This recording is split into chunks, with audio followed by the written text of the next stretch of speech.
संभाजी महाराज छत्रपति शिवाजी महाराज के पुत्र और मराठा साम्राज्य के द्वितीय शासक थे। वे अपनी वीरता, बुद्धिमानी और संघर्षशील स्वभाव के लिए प्रसिद्ध थे। दूसरी ओर, मुगल सम्राट औरंगजेब एक कट्टर शासक था, जिसने भारत में मुगल साम्राज्य का विस्तार करने के लिए कई लड़ाइयां लड़ीं, जिनमें मराठाओं के खिलाफ युद्ध सबसे कठिन साबित हुआ।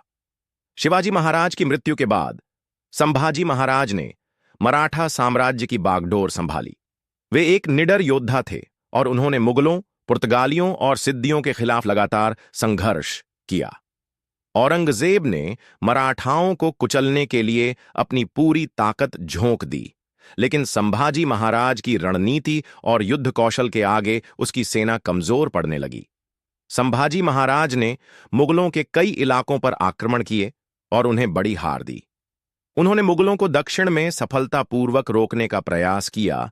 1689 में संभाजी महाराज अपने कुछ साथियों के साथ संगमेश्वर, महाराष्ट्र में थे, जहां मुगल सेना ने विश्वासघात के कारण उन्हें पकड़ लिया।